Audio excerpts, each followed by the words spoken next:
واحلل عقدة من لساني يفقهوا قولي.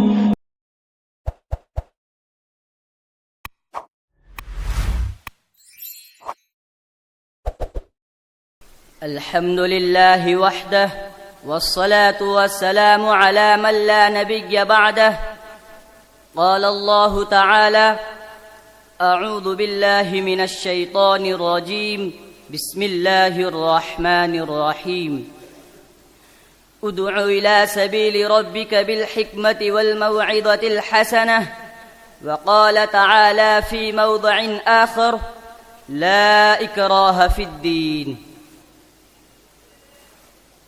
کچھ لوگ بوئے گل سے پریشاں ہیں آج کل، کچھ لوگ بوئے گل سے پریشاں ہیں آج کل، ہر چند ان سے کوئی عداوت نہیں مجھے.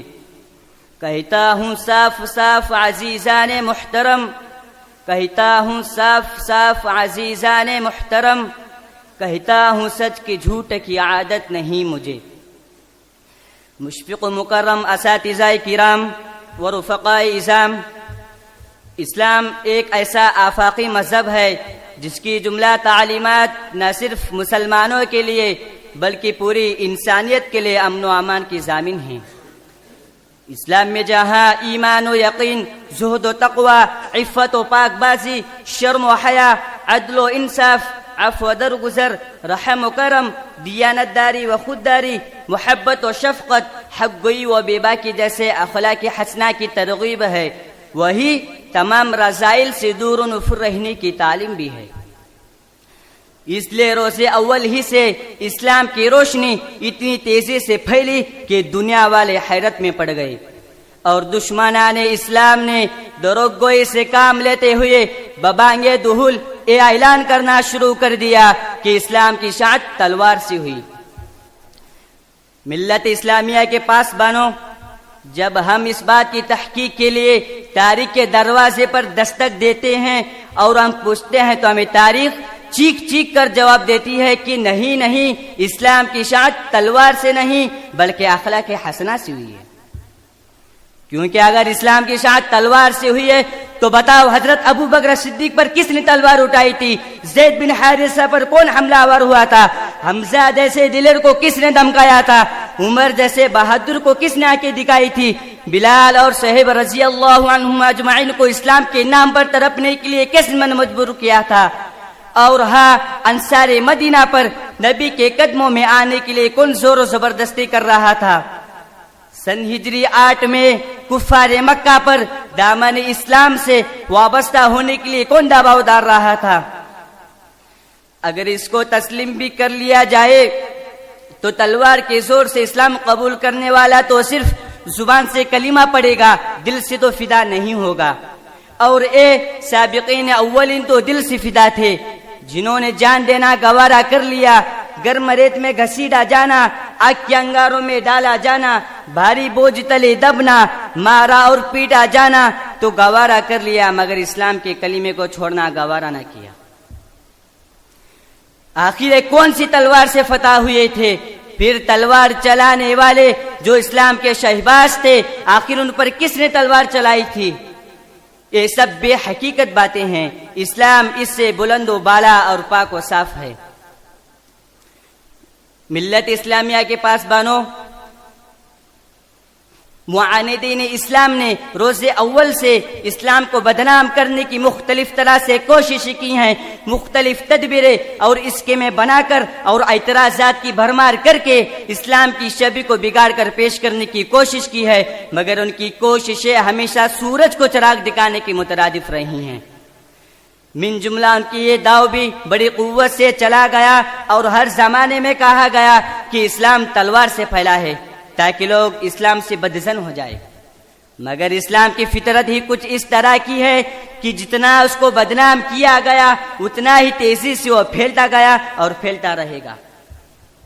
کسی نے بالکل صحیح کہا ہے، اسلام کی فطرت میں قدرت نے لچک دی ہے، اسلام کی فطرت میں قدرت نے لچک دی ہے، جتنا ہی دباؤ گے اتنا ہی یہ ابھرے گا.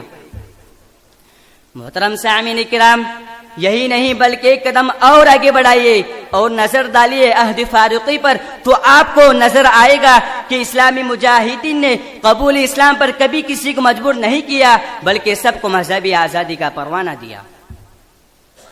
حضرت عمر بن خطاب رضی اللہ عنہ کا وہ امان جو آپ نے فتح بیت المقدس کے موقع پر عیسائیوں کو دیا تھا، آج بھی وہ تاریخ کی اوراق میں ان الفاظ کے ساتھ موجود ہے کہ ان کی گرجاؤں میں نہ سکونت کی جائے، نہ ان کو ڈھایا جائے، نہ ان کو نقصان پہنچایا جائے گا، نہ ان کی صلیب اور مالوں میں کچھ کمی کی جائے گی، اور نہ ان پر مذہب کے بارے میں کوئی جبر کیا جائے گا۔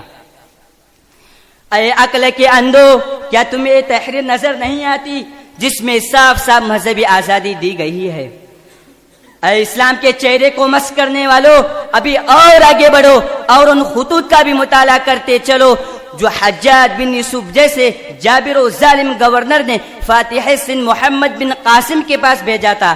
حجاج بن یوسف صاف صاف لکھتا ہے کہ ان کی عبادت گاہیں مسمار نہ کرنا اور ان کی مذہبی پیشواؤں سے چھیڑ چھاڑ نہ کرنا، اور تو اور ذرا لمبا سفر طے کیجئے اور فاتح بیت المقدس سلطان صلاح الدین ایوبی کی رحم دلی و فیاضی کا تذکرہ بھی سنتی چلیے، جس نے بیت المقدس کو نہ صرف خون خرابے سے بچایا تھا بلکہ تمام عیسائیوں کو خیر و عافیت سے نکلنے کا موقع بھی دیا تھا۔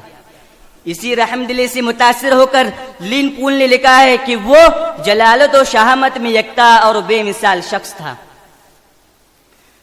محترم سامعین کرام، یہ تھی تاریخ کی ایک ہلکی سی جھلک جس کو میں نے آپ حضرات کے سامنے پیش کی، جس سے یہ بات بالکل واضح ہو گئی کہ اسلام کا چراغ ظلم و جور اور تشدد کے تیل سے روشن نہیں ہوا، بلکہ اس میں اخلاق حسنہ کا روغن ڈالا گیا ہے۔ مزید وضاحت کے لیے آپ دور حاضر پر نظر ڈالیے، غور کیجئے اور بتائیے کہ آج اسلام قبول کرنے والوں کو کون مجبور کر رہا ہے؟ آخر یوسف یوحنا پر محمد یوسف بننے کے لیے کس نے زبردستی کی؟ یورپ و امریکہ میں اتنی تیزی سے کیوں اسلام پھیل رہا ہے؟ اگر آپ ان تمام حقائق پر غور کریں گے تو بے ساختہ پکار اٹھیں گے کہ اسلام اپنے باطنی کمالات کی وجہ سے پھیلا ہے اور پھیل رہا ہے اور انشاءاللہ پھیلے گا۔